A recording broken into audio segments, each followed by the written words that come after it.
जिस तरह से हमला हो रहा है, विपक्ष के सांसदों को निलंबित कर दिया जाता है। कहा जाता है विपक्ष हमेशा सरकार का आईना होती है और वो सही रास्ते दिखाती है। विपक्ष का हमेशा विपक्ष की बातों को सुनना चाहिए, पहले भी हो चुका है, लेकिन सरकार विपक्ष के सांसदों को निलंबन कर करके अपनी मनमानी कर रही है। सरकार के सामने जो पूरे देश में महंगाई और बेरोजगारी जो समस्या है और लगातार महंगाई बढ़ती जा रही है, उस पर कोई ध्यान नहीं है। सरकार के खिलाफ जो भी आवाज़, उसकी आवाज़ को दबाने का प्रयास है, ये बहुत ही दुखद है।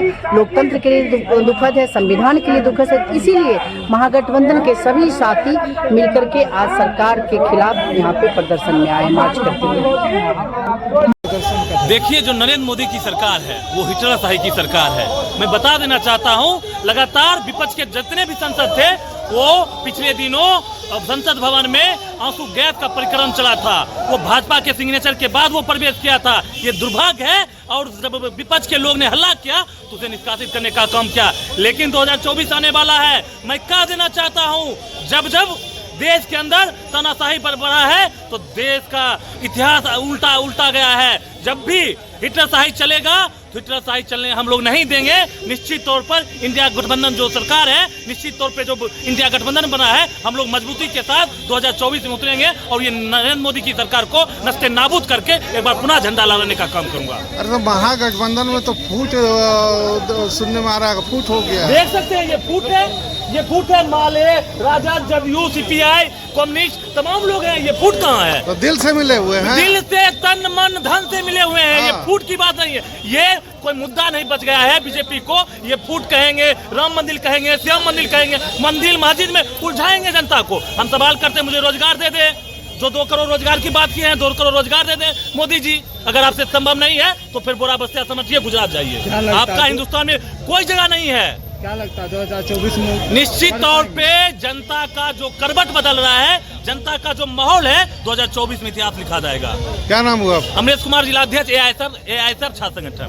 तंत्र का मंदिर होता है संसद, और 146 सांसदों को भारतीय जनता पार्टी के जो अध्यक्ष हैं लोकसभा में बैठे हैं, उन्होंने विपक्षी दलों के 146 सांसदों को निलंबन कर दिया। और संसद का काम है सवाल पूछना, और लोकतंत्र में सवाल ही पूछा जाता है, लेकिन सवाल पूछने पर निलंबन करना यह लोकतंत्र की हत्या है। और देश में बैठी हुई जो केंद्र में मोदी सरकार है वह हिटलरशाही है। वह इस देश में अघोषित इमरजेंसी जो है सो लागू करने का काम कर रहा है, जिसका विरोध इंडिया गठबंधन के साथी लोग कर रहे हैं। और आज तमाम इंडिया गठबंधन के साथी आक्रोश मार्च निकालकर मोदी को चेतावनी देना चाहता है कि आप जिस तरह का कार्य कर रहे हैं वह देश हित में नहीं है।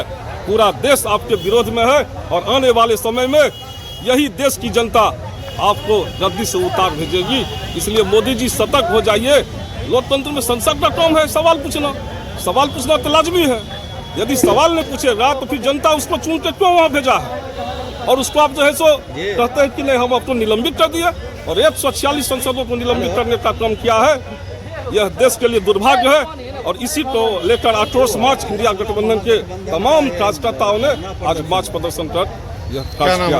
अरुण महतो, जल्दी प्रवक्ता, बेगूसराय। ये इंडिया गठबंधन की ओर से न सिर्फ बेगूसराय जिला मुख्यालय पर बल्कि पूरे देश में आज प्रतिरोध मार्च निकाला गया है।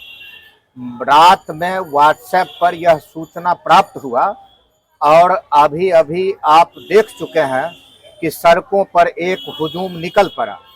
अब ये लड़ाई सत्ता पक्ष और जनता के बीच की है, ना कि सत्ता और विपक्ष के बीच का।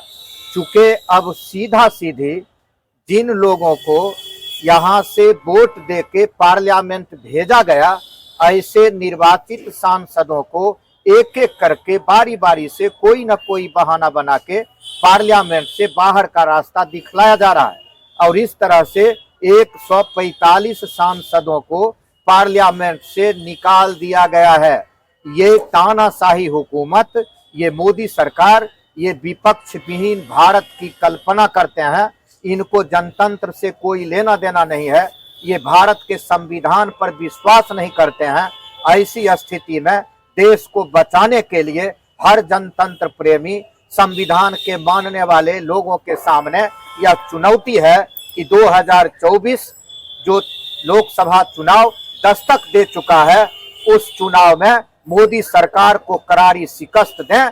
अगर देश को बचाना है, संविधान को बचाना है, जनतंत्र को बचाना है, तो एकमात्र विकल्प यही है कि भारतीय जनता पार्टी से, मोदी सरकार से मुक्ति पाना होगा। इसीलिए आज पूरा इंडिया गठबंधन के तमाम दल आज सड़कों पर हैं और पूरे देश में ये आवाज बुलंद किया जा रहा है। आपको पता है कि पार्लियामेंट के अंदर जो सुरक्षा में सेंध लगाया गया, जो लोग प्रवेश किए वो किनके अनुशंसा पर अंदर गए थे, और इस बात पर पार्लियामेंट में बहस नहीं हो, चूंकि वो बेनकाब होंगे। इसीलिए इससे ध्यान अलग करने के लिए वो इस तरह का तानाशाही रुख अख्तियार किए हुए हैं।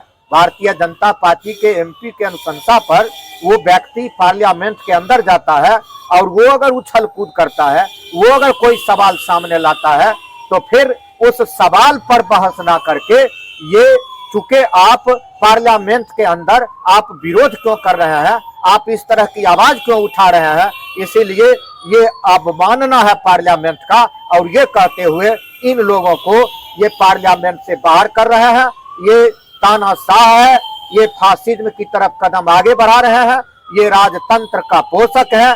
इसीलिए हम लोग आज आंदोलन में हैं और पूरे देश में हैं इंडिया गठबंधन की ओर से। अनिल कुमार अंजान, राज्य परिषद सदस्य, भारतीय कम्युनिस्ट पार्टी। धरना प्रदर्शन कर रहे हैं।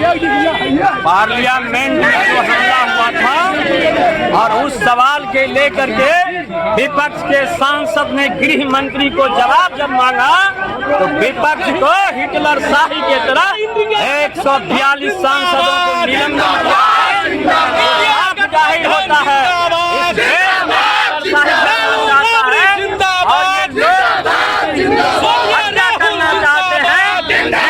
गठबंधन 2024 में इनके कारतूस को एक साथ में लड़ेंगे और देश से भाजपा को भगाने का काम करेंगे। पूरे देश में 2014 के बाद जिस तरह का माहौल बना है, लोगों का अब जुबान जो खुलता है सिर्फ डेंटिस्ट डॉक्टरों के पास ही, शायद वहाँ पे भी जुबान जो है मुंह बंद हो जाएगी लोगों का खुलना, क्योंकि बगैर इलाज के ये अब जो है सरकार युवाओं का शोषण, बेरोजगारी के सवाल पे मुद्दे पर जब युवा छात्र नौजवान उठते हैं तो उनका भी शोषण किया जाता है, उन पे देशद्रोह का मुकदमा लगा के उभरते हुए युवाओं के नेताओं को, छात्र नेताओं को जेल में डाल दिया जाता है। तो इस तरह से स्थिति ये बन गई है कि आप विगत दिनों देख ही लिए हैं, लगभग 150 सांसदों को इतिहास में पहली बार निष्कासित किया गया है। इस चीज़ को लेके पूरे देश में हर वर्ग में, चाहे युवा हो, छात्र हो, महिला हो, पुरुष हो, किसान हो, नौजवान हो, हर एक वर्ग में आक्रोश है। और इसी मुद्दे को लेकर आज पूरे विपक्ष, यूं कहें कि पूरा विपक्ष एकजुट है। और ये जो जन सैलाब आप देख रहे हैं, ये गुस्से का जन सैलाब है।